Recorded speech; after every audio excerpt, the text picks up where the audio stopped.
మనందరికీ friends, family, colleagues తో సరదాగా టూర్స్ కి వెళ్లడం అంటే చాలా ఇష్టంగా ఉంటుంది. కొందరు అక్కడ తీసుకున్న ఫోటోలు, వీడియోలను సోషల్ మీడియాలో పంచుకుంటారు. కానీ అలా మన పర్సనల్ డేటా సోషల్ మీడియాలో పెట్టడంతో సైబర్ నేరగాళ్లకు మనమే ఆయుధాన్ని ఇచ్చినట్లు అవుతోంది. ఇది గమనించిన నేటి తరం సోషల్ మీడియాలో తమ పర్సనల్ డేటాను పంచుకోవడం తగ్గిస్తున్నారు. ఇంటర్నెట్ ని ఎంతవరకు వాడాలో అదే తెలుసుకుంటున్నారు.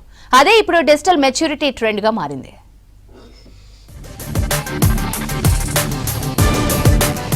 స్మార్ట్ ఫోన్ మన వ్యక్తిగత విషయాలను అందరికీ చూపిస్తుంది. సోషల్ మీడియాలో వ్యక్తిగత విషయాలు, పనులు, కొత్త విషయాలు పోస్ట్ చేస్తున్నారు. ఎక్కడైనా పర్యటించినా, సెలబ్రేట్ చేసుకున్నా ఆ ఫోటోలను ఇన్స్టా, ఫేస్బుక్ లో షేర్ చేస్తున్నారు. కానీ ఇప్పుడు ఆ తీరు మారింది. సరికొత్త సైలెంట్ రివల్యూషన్ మొదలైంది. యూత్ తమ ఫోటోలను ఇంటర్నెట్ లో షేర్ చేసుకోవడం తగ్గిస్తున్నారు. అదే ఇప్పుడు జీరో పోస్టింగ్ పేరుతో ట్రెండ్ అవుతోంది. ఆన్లైన్ ని కూడా సేఫ్ గా, ప్రొటెక్టెడ్ గా వాడుకోవచ్చని అందుకే ఈ డిజిటల్ క్రమశిక్షణ లేదంటే ఈ డిజిటల్ సేఫ్టీని మనం వాడుతూ ఉంటాం. క్రమశిక్షణ అనేది ముఖ్యంగా ఎవరికి కావాలంటే యూత్కే కావాలి.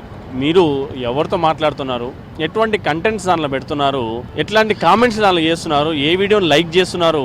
మనము చట్టాన్ని చూసుకుంటే దానిలో 4 రకాలమైన క్రైమ్స్ ఉన్నాయి. రికార్డ్ చేస్తే, ఏదన్నా అప్లోడ్ చేస్తే, ఏదన్నా షేర్ చేస్తే, లేదా ఏదన్నా మీరు లైక్ చేసినా కూడా, లైక్ కామెంట్ చేసినా కూడా మీ పైన చర్యలు తీసుకోవడానికి ఉంటుంది.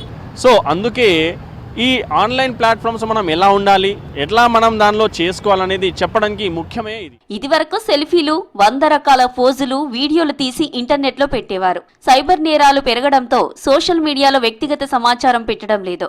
ఇప్పుడు పర్యాటక ప్రాంతాలకు వెళ్లినా ఫోటోలు, వీడియోలు తీసుకున్నా అవి కేవలం వారి గ్యాలరీలకే పరిమితం అవుతున్నాయి. ఇన్స్టాగ్రామ్ స్టోరీల్లో హడావిడి కనిపించడం లేదు. ఆ మెమరీని ఇతరుల లైక్ల కోసం కాకుండా తమ సంతోషం కోసం దాచుకుంటున్నారు.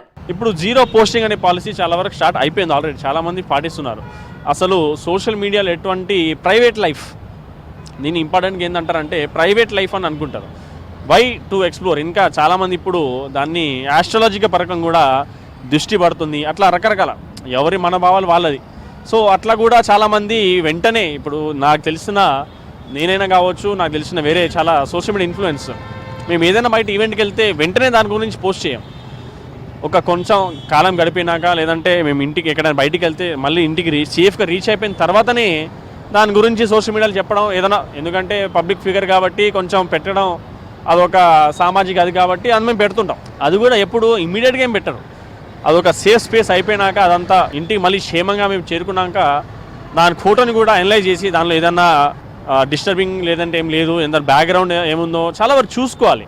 ఎందుకంటే మీరు ఇప్పుడు నేను ఇక్కడ బ్యాక్గ్రౌండ్ ఒక ఫోటో తీసి పెట్టాను, దానిలో నా ఇంటి నెంబర్ కనిపిస్తుంది, లేదంటే ఏదైనా కనిపిస్తే నేను దొంగల్ని లేదంటే ఎవరితో శత్రువులు ఉన్నారో ఆన్లైన్లో వాళ్ళని నా ఇంటికి పిలుస్తున్నట్టు.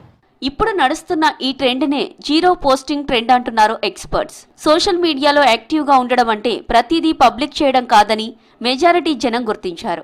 ఇక్కడ టెక్నాలజీని వాడడం మానేయడం లేదు, కానీ దాన్ని ఎంతవరకు ఉపయోగించాలో తెలుసుకున్నారని తెలిపారు నిపుణులు. సైబర్ మోరాల్లో 2-3 రకాలని చెప్పొచ్చు. ఒకటి ఫైనాన్షియల్గా, ఏదన్నా డబ్బు పోగొట్టుకొని ఎవరైనా బాధపడుతున్న, ఎవరికైతే డబ్బులు పోతాయో వాళ్ళు. రెండోది సైబర్ మోసాలు ఎట్లా అంటే, మన ఇప్పుడు రీసెంట్గా గ్రాక్, ఏఐ సంబంధించి గ్రాక్లో మీరు చూసుంటారు, మన ఫోటో వీడియో ఏదైతే ఉంటుందో దాన్ని న్యూడ్గా చేయడము, లేదంటే ఏదైనా కొంచెం మార్ఫింగ్ చేసి దాన్ని ఏఐ బేస్డ్ దాన్ని మార్ఫింగ్ చేసి అలా చేయడం మనం చూసుంటాం. సో దాంతో కూడా అవి ఒక ప్రైవసీ రిలేటెడ్ ఏదైనా ఒక సంబంధించిన ఒకటి. మూడోది ఏంటంటే అకౌంట్లు హ్యాక్ అయిపోవడం. దానికి టెక్నికల్గా మన డేటా ఏదైతే మనం పెట్టుకున్నామో అది లీక్ అయిపోయి ఉంటుంది. కాబట్టి మనం యొక్క పాస్వర్డ్స్ అవన్నీ రెగ్యులర్గా అప్డేట్ చేసుకోకపోతే, రెగ్యులర్గా చేంజ్ చేసుకోకపోతే దానివల్ల లీక్ అయిపోవడానికి ఛాన్సెస్ ఉంటాయి, మన అకౌంట్స్ హ్యాక్ అవ్వడానికి ఛాన్సెస్ ఉంటాయి. డిజిటల్ మెచ్యూరిటీ పెరగడానికి ప్రధాన కారణం పెరిగిపోతున్న సైబర్ నేరాలే అంటున్నారు ఎక్స్పర్ట్స్. మనం ఎక్కడున్నామో, ఏం తింటున్నామో ప్రపంచానికి తెలియాల్సిన అవసరం లేదంటున్నారు మెజారిటీ పీపుల్.